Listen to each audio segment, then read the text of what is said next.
The teacher pointed his finger at me and my desk mate, Sienna Vance, in front of the whole class. The finals are in a week.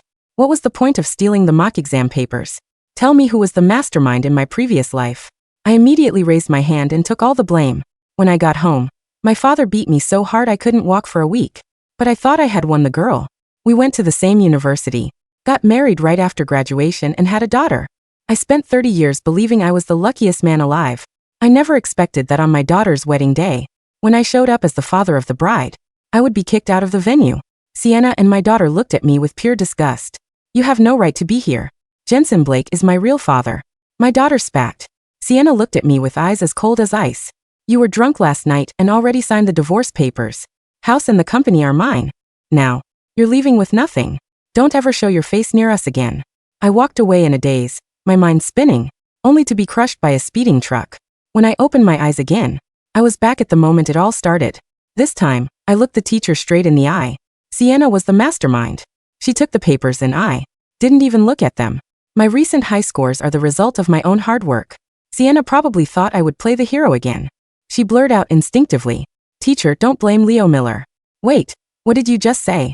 I was the mastermind. Her eyes widened in total disbelief as she stared at me. I nodded firmly yes. She begged me to steal the papers, because my mother promised her that if she ranked in the top 3, our family would sponsor her entire tuition for Harvard. In this life, I'm done being their doormat.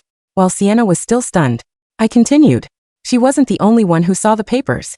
Jensen Blake saw them too.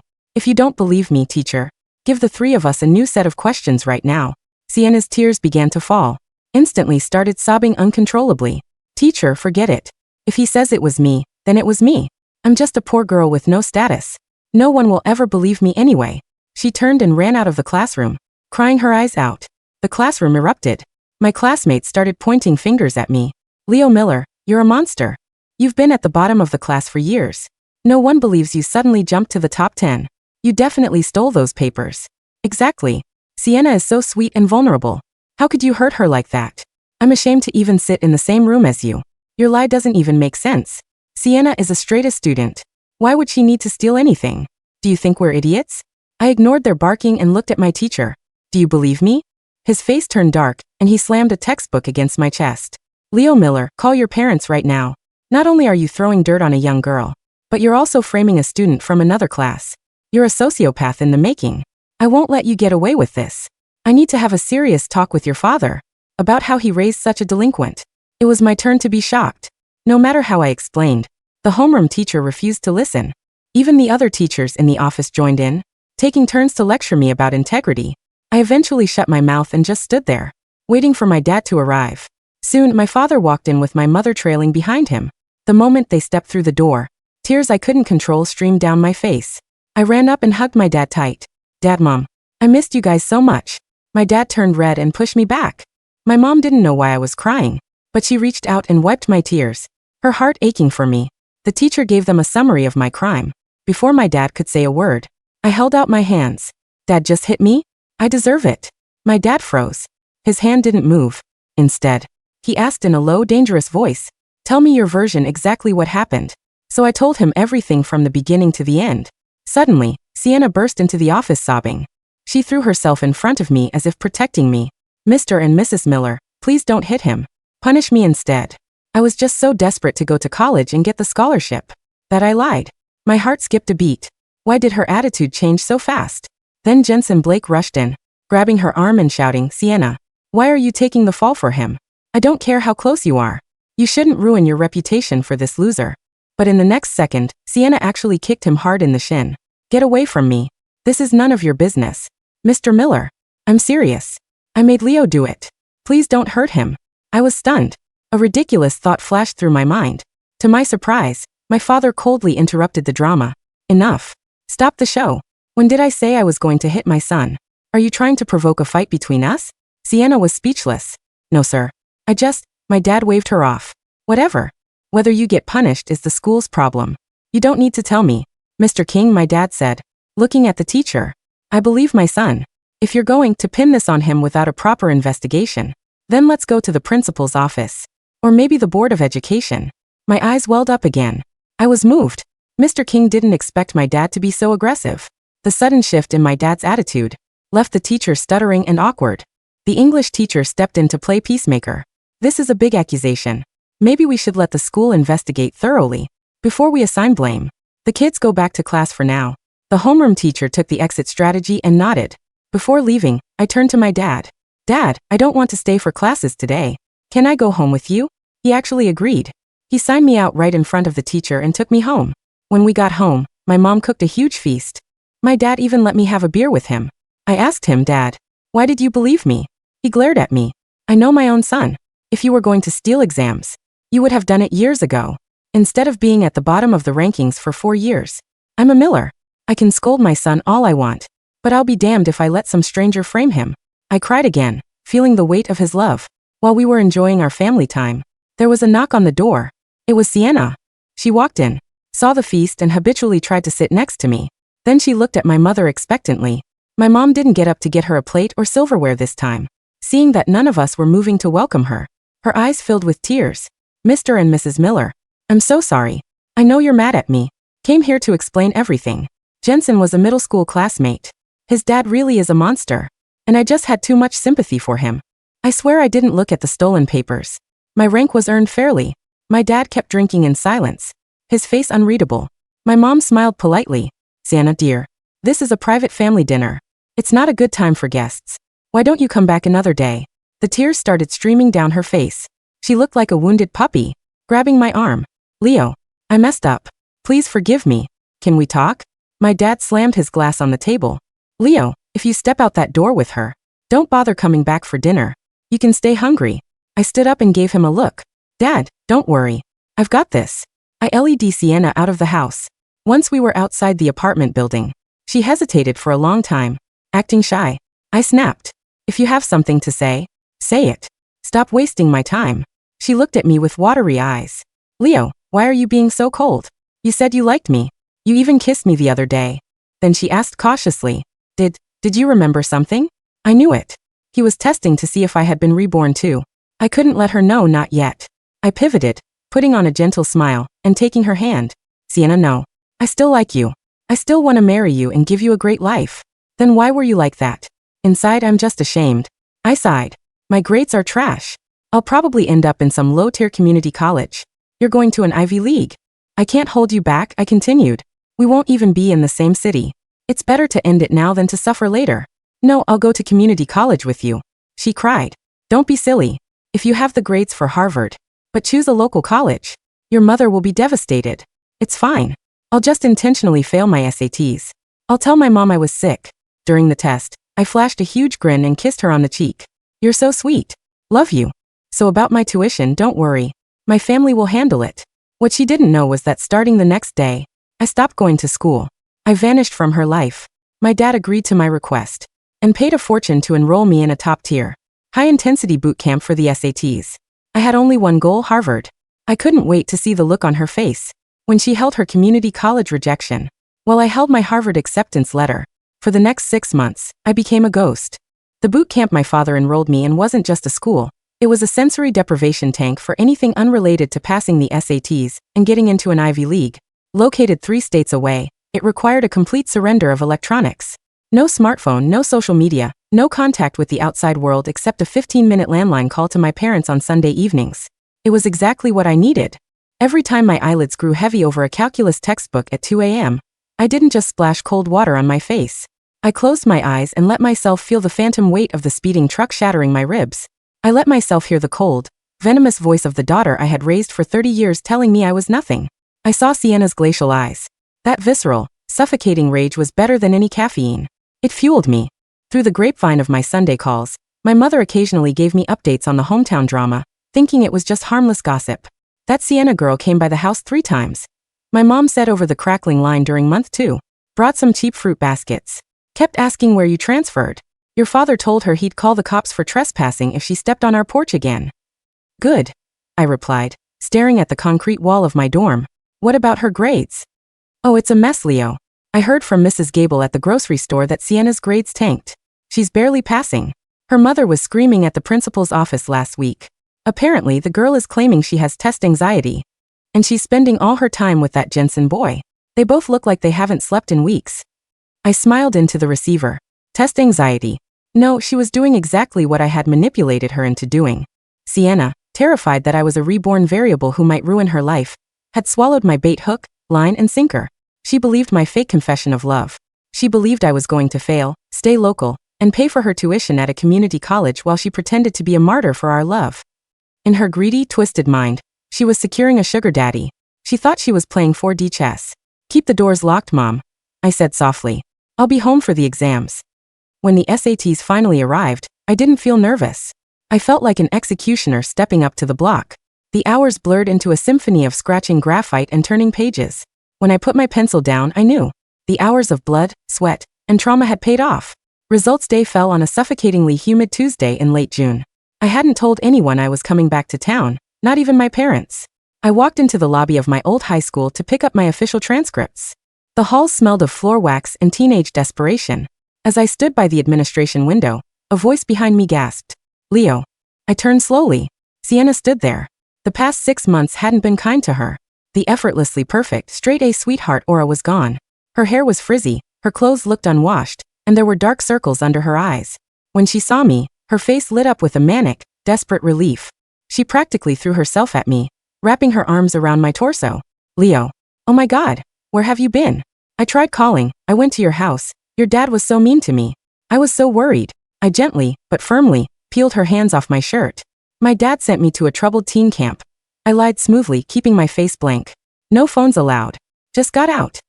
Her eyes widened, but the relief washed over her features. "She bought it." "Oh, Leo.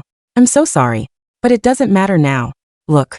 She rummaged through her canvas tote bag and pulled out a crumpled piece of paper. Her official SAT scores. She shoved it into my hands, beaming like a toddler showing off a finger painting. I looked at the number. 840. It was abysmally low. A score that wouldn't just keep her out of Harvard. It would barely get her into the local community college without remedial classes. She had systematically destroyed her own academic record just to align with my failure. "I did it, Leo," she whispered, looking up at me through her lashes, playing the devoted martyr. "I tanked them. My mom kicked me out of the house. I'm staying on Jensen's couch right now, but I told him it's only temporary. I told him my boyfriend is going to take care of me. We can enroll at City College tomorrow. Your parents will pay for my tuition like you promised, right?" I stared at the 840 on the paper.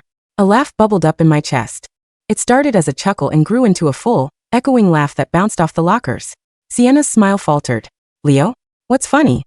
"You actually did it," I said, marveling at the sheer stupidity of human greed. "You threw away your entire future." "For us," she corrected, her voice taking on a desperate edge. I reached into my back pocket, pulled out the thick, cream-colored envelope the school administrator had just handed me, and tapped it against her chest. "Open it." She looked confused, but her trembling fingers broke the seal. She slid the paper out. Her eyes scanned the document. Then they stopped. I watched the exact moment her reality shattered. It was beautiful. The color drained from her face so fast I thought she might pass out. Her lips parted, but no sound came out. Her eyes darted from the paper to me, then back to the paper. SAT score, 1580. Status, accepted, Harvard University. "No," she whispered, the paper shaking violently in her hands. "No, this is a typo. You said, outside your apartment, you said your grades were trash. You said you were going to community college." "I lied," I said, my voice dropping the gentle facade, replaced by a coldness that made her take a step back. "Why?" Tears welled in her eyes, but this time they weren't the fake, manipulative tears she had used in the teacher's office. This was pure, unadulterated terror. "Leo, why would you do this to me? I gave up everything. My mom won't even speak to me. Jensen is going crazy." I leaned in close, so only she could hear me. The scent of cheap perfume and stale anxiety radiated off her. "Because I remember the truck, Sienna." She froze. The breathing stopped. The tears paused on her cheeks. "I remember the rain on the asphalt," I whispered into her ear. "I remember the divorce papers. I remember you kicking me out of my daughter's wedding. I remember you telling me Jensen was her real father." Sienna let out a choked guttural sound, stumbling backward as if I had stabbed her. Her face twisted into an expression of absolute horror. She pointed a shaking finger at me. You. I guess we both got a second chance," I said, straightening my jacket. "The difference is you used yours to try and secure a parasite's life. I used mine to cut out the tumor." "You set me up," she shrieked, no longer caring who heard her. "You made me fail. You owe me. Your family owes me." "I don't owe you a damn thing," I said, turning my back on her. "Have a nice life with Jensen." I hear he's great at taking credit for other people's work. Maybe he can take credit for your 840. I walked out of the double doors into the summer sun, leaving her screaming my name in the hallway. I didn't look back. The next 4 years moved at a breakneck pace. Harvard was everything I expected it to be, cutthroat, exhausting, and brimming with opportunity. I didn't go to parties. I didn't join fraternities. Armed with the knowledge of my past life, I knew exactly which industries were about to explode and which were doomed to fail. My father had given me a modest college fund of $50,000. By my sophomore year, I had turned it into $2 million by shorting specific tech companies right before a massive data breach scandal I remembered from the news in my previous life. By my senior year, I had co-founded a logistics software company that streamlined global shipping chains. I made sure my parents retired early. I bought them a sprawling estate by a lake, a far cry from the cramped apartment where my father used to drink his cheap beer. I rarely thought of Sienna or Jensen. I had set a Google alert for their names out of morbid curiosity, but for a long time, nothing came up. They had become insignificant specks of dust in the rearview mirror of my life. It wasn't until I was 26, finalizing the sale of my software company to a massive tech conglomerate for $400 million, that the past finally crawled out of the woodwork. I was working out of my penthouse office in Manhattan. My assistant, a sharp woman named Claire, walked in with a bizarre expression on her face. "Mr. Miller, there's a couple in the lobby downstairs," Claire said, looking at her tablet. "They don't have an appointment." Security was going to throw them out, but the woman started screaming that she knew you from high school, said it was a matter of life and death. Her name is Sienna Vance, and a man named Jensen Blake. I paused, my pen hovering over a contract. After 8 years, the rats had finally found the cheese. A slow, predatory smile crept onto my face. "Send them up, but have security wait right outside my door." "Are you sure, sir?" "Absolutely. I've been waiting for this." The elevator doors pinged open, and they walked into my office. If I hadn't known who they were, I wouldn't have recognized them. The years of poverty and toxicity had chewed them up and spit them out. Jensen, who in my past life had been a polished, arrogant executive living off my hard work, was now balding, overweight, and wearing a cheap, ill-fitting suit. He looked like a desperate car salesman. Sienna was worse. The vibrant, manipulative beauty that had ruined my first life was completely erased. Her skin was sallow, her hair dull and heavily dyed to hide the gray. She wore a faded dress, and her eyes carried the frantic, darting look of a trapped animal. They looked like they were pushing 40, not 26. They stepped onto the thick Persian rug of my office, their eyes widening at the floor-to-ceiling windows overlooking the Manhattan skyline. "Leo," Sienna breathed, her voice trembling. She took a step forward, trying to muster a pathetic ghost of the sweet smile she used to weaponize against me. You look incredible." I remained seated behind my mahogany desk, steepling my fingers. "Sienna, Jensen, to what do I owe the pleasure of you dirtying my carpet?" Jensen's face flushed with anger, his old arrogance flaring up, but Sienna quickly grabbed his arm, digging her nails in. "Leo, please, we need your help," Sienna begged, tears instantly welling in her eyes. It was the same parlor trick from high school, but it looked grotesque on her weathered face. "We have nowhere else to go. Jensen tried to start a business, but he got scammed. The bank is foreclosing on our trailer. We have a little girl, Leo. She's 3. She's starving." A little girl. My heart went cold. In the past life, I had raised their daughter. I had loved that little girl with every fiber of my being, paid for her piano lessons, wiped her tears, and paid for her lavish wedding, only for her to look at me with disgust and call Jensen her real father. "A daughter," I said softly, leaning back in my leather chair. "Congratulations. Does she have your knack for theft, Sienna? Or Jensen's total lack of a spine?" "Don't talk to her like that," Jensen snapped, taking a step forward. Before he could take another, the 2 massive security guards I had stationed by the door stepped into the room. Jensen froze, swallowing hard and backing down like the coward he always was. "We're desperate, Leo," Sienna cried, dropping to her knees. She actually dropped to the floor, crawling slightly toward my desk. "I know we have a history. I know things were said back in high school. But we were just dumb kids. You're a billionaire now. You have so much money, a few $100,000 wouldn't even dent your bank account. Please, for old time's sake. For the love we used to have. The love we used to have." I repeated, my voice deadly quiet. I stood up and walked around the desk. Sienna looked up at me with hopeful, pathetic eyes. "There was never love, Sienna.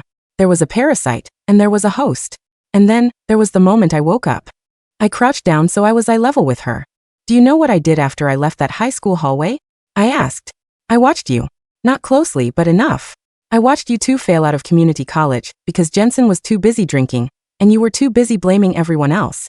I watched you get pregnant, hoping it would trap some local rich kid, only to find out it was Jensen's. I watched you suffer exactly the life you deserved because I wasn't there to serve as your doormat. We're sorry, she wailed, trying to grab my pant leg. I stepped back in disgust. We'll do anything. Give Jensen a job. He's smart. He has ideas. Jensen doesn't have ideas. I spat, looking at the sweating, pathetic man. Jensen only knows how to steal the final exam papers and let someone else take the fall. Jensen looked at the floor, humiliated. You want money? I asked. Sienna nodded vigorously, her eyes lighting up with sick greed. Yes, anything. A loan. A job. I walked over to my desk, picked up a pen, and pulled out my personal checkbook. I wrote out a check, tore it with a crisp sound, and walked back over to them. I held it out. Jensen reached for it, but I pulled it back. Not you. Her. Sienna practically snatched it from my fingers. She looked at the number. It was a check for $1 million.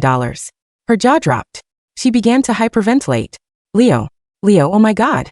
Thank you. Thank you. I knew you still had a good heart. I knew you. Read the payee line, Sienna. I interrupted coldly. She stopped babbling and looked closer at the check. Her face went pale. The check was made out to the Animal Rescue Foundation of New York. I'd rather give $1 million to stray dogs than give you a single red cent, I said, my voice echoing in the quiet office. I just wanted you to hold it. I wanted you to feel the paper. I wanted you to know exactly what kind of wealth you could have had if you weren't such a despicable, treacherous human being in both of your lives. You sick bastard. Jensen roared.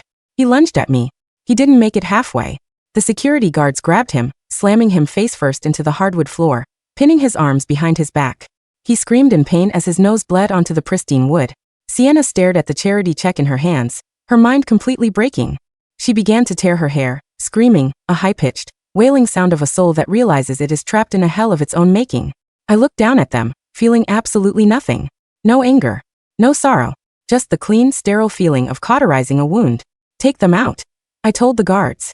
If they ever come within 500 feet of this building, or my family, have them arrested for trespassing and corporate espionage. No. Leo, please.